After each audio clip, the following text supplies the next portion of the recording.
मोहने करके एक लेडी थी, और वो नील मोहने लेडी ने एक प्रयोग किया। एक यूनिवर्सिटी में जाके उसने एक प्रयोग किया। प्रयोग में उसने यूनिवर्सिटी के प्रिंसिपल को बताया कि आप अपने 3 टीचर को बुलाओ।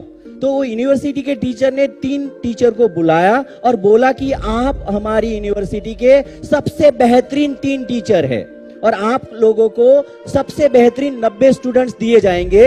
आप उन 90 स्टूडेंट को आप अलग से क्लास चलाओ, और उन 90 स्टूडेंट का आप क्लास चलाओ। और बच्चों को बताया गया कि आपको यूनिवर्सिटी के सबसे बेहतरीन 3 टीचर पढ़ाने वाले हैं, और टीचर्स को बताया गया कि जो बच्चे दिए गए हैं वो यूनिवर्सिटी के बेहतरीन 90 बच्चे हैं। 1 साल तक पूरी क्लास चली। 1 साल के बाद जब रिजल्ट्स आया तो उन बच्चों ने बाकी बच्चों से 14% ज्यादा मार्क्स लाए। फिर प्रिंसिपल ने उन 3 टीचर को बुलाया और बोला कि भाई क्या वजह रही ये रिजल्ट्स आने की। तो प्रिंसिपल ने, वो टीचर ने बताया कि सीधी बात है, हम पूरी यूनिवर्सिटी के बेहतरीन टीचर थे और हमारे जो बच्चे थे बेहतरीन बच्चे थे, रिजल्ट तो आना ही था। तो प्रिंसिपल ने बताया कि आपको एक चीज में अंधेरे में रखा गया था। आपको जो बच्चे दिए गए थे वो साधारण से बच्चे थे, कोई खास बच्चे नहीं थे।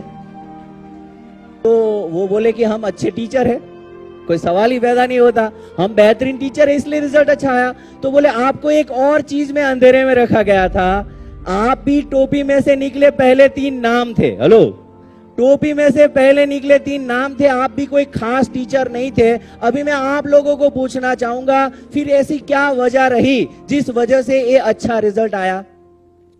नील मोहने की बुक है your belief can influence your attitude. आपकी मान्यता कितनी भी झूठी हो वो आपके नजरिए को तय करती है। आपकी मान्यता कितनी भी झूठी हो वो आपके नजरिए को तय करती है। उन लोगों का मानना था कि हमको बेस्ट टीचर पढ़ा रहे हैं, टीचर्स को लगता था कि हम बेस्ट स्टूडेंट को पढ़ा रहे हैं, और उस वजह से रिजल्ट अच्छा आया। आप समझो, उनकी मान्यता झूठी थी लेकिन उनके नजरिए को तय किया और उनके नजरिए के कारण रिजल्ट अच्छी आई। राइट? तो मैं आपको बताऊं, आप जो मानते हैं आपके नजरिए पे उसका निर्भर होता है। आपका नजरिया आपके एक्शन को बनाता है और आपका एक्शन आपका रिजल्ट बनाता है। तो आप अपने बारे में जो मानते हैं वो कुल मिला के आप बन जाते हैं। तो आपकी खुद के बारे में क्या छवि है, खुद के बारे में क्या इमेज है, उसके ऊपर मैं आज बात करने वाला हूं। वो आपका कोडिंग है। हम सब लोग एक रोबोट की तरह है। हमारी खोपड़ी को हमने कोडिंग दिया है, उसको हम प्रोग्रामिंग बोले। एक कंप्यूटर के पास काम लेना हो तो प्रोग्रामिंग होना चाहिए, हाँ या ना? सब लोग इधर है? तो वो कंप्यूटर्स को जैसे प्रोग्रामिंग देते हैं, ऐसे आदमी का भी कोडिंग हो सकता है। सेल्फ डिस्कवरी में हम यही करते हैं, लोगों की खोपड़ी का प्रोग्रामिंग हम चेंज करते हैं, और उस चेंज हुए प्रोग्रामिंग से उसका जो बिहेवियर, एक्शन डिफरेंट टाइप से निकलता है और उसका रिजल्ट भी डिफरेंट आता है। मैं आपको एक चीज और बताना चाहूंगा, जो लोग डॉक्टर हैं उनको पता है। प्लेसिबो टैबलेट के बारे में जानते हैं? प्लेसिबो, प्लेसिबो यानी मीठी गोली। उसमें कोई मसाला केमिकल होता नहीं है, लेकिन एक बहुत ज्यादा भरोसे से कोई मरीज को अगर बताया जाए कि अगर एक गोली आप खाएंगे तो आपकी बीमारी गायब हो जाएगी, अगर इतने भरोसे से अगर गोली दी जाए तो 40% मरीज ठीक हो जाते हैं।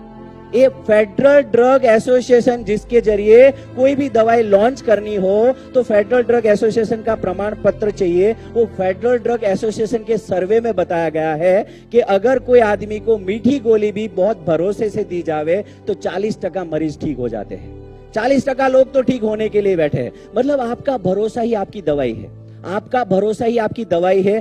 खुद के ऊपर जो भरोसा है वही आपकी सबसे बड़ी रिसोर्सेज है। क्या आप लोगों को खुद पे भरोसा है? एक गांव की बात करता हूं। एक गांव में एक पादरी रहता था और एक ड्राइवर रहता था, और वो गांव से कोई 50 किलोमीटर की दूरी पे एक चर्च हुआ करता था। वो चर्च में रोज पादरी और वो ड्राइवर लोगों को बिठा के बस में चर्च तक लेके जाते थे। वहां पे हजारों लोगों की प्रे करवाते थे और शाम को वो वापिस आ जाते थे।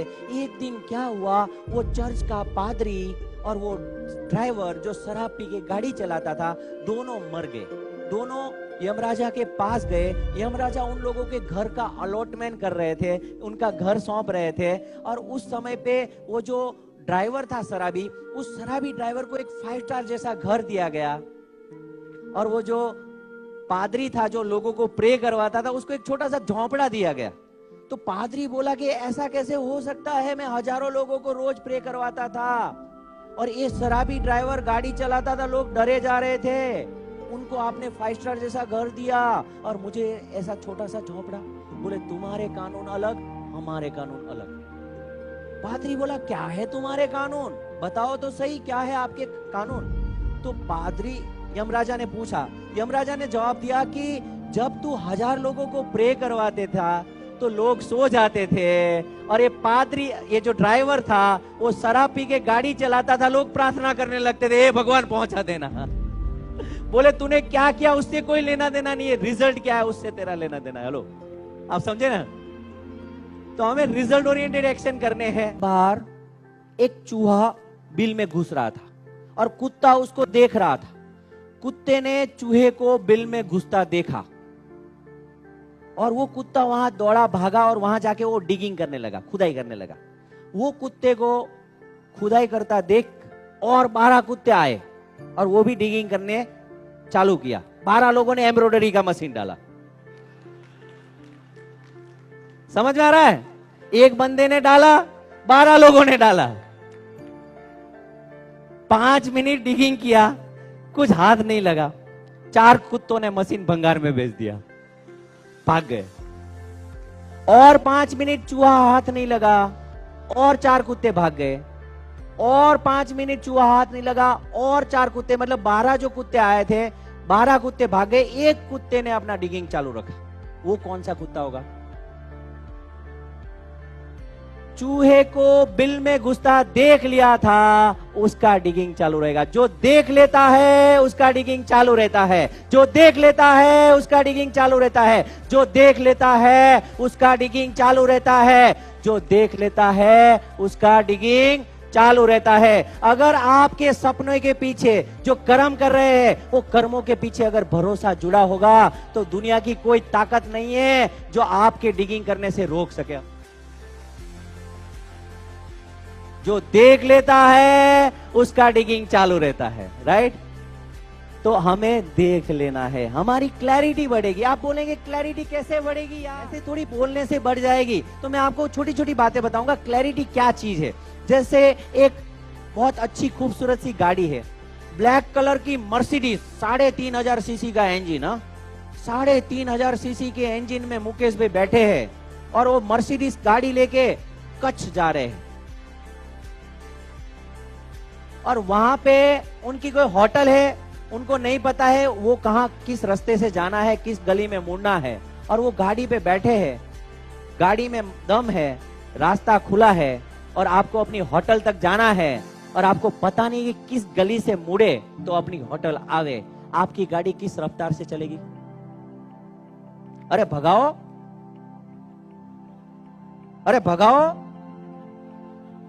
आज तक आप कहीं नहीं पहुंच पाए तो आपने 2 ही कारण बताए। मेरे पास रिसोर्सेज कम था, अगर मेरे पास मैं मुकेश अंबानी की जगह पे होता तो ये कर देता। और दूसरा कारण कंपटीशन। इधर कंपटीशन कुछ नहीं है, खुला रास्ता है, गाड़ी में रिसोर्सेज भरपूर है, लेकिन गाड़ी की स्पीड नहीं है। तो स्पीड का आधार किधर है? क्लैरिटी से है। रास्ते किधर होते हैं? रास्ते इधर होते हैं। इधर से आप जब पहुंच जाते हैं तो बाहर भी पहुंचना हो जाएगा। तो आपके रिसोर्सेज से कोई लेना देना नहीं है, आपके कंपटीशन से कोई लेना देना नहीं है। जब क्लैरिटी होती है तो पहुंचना हो ही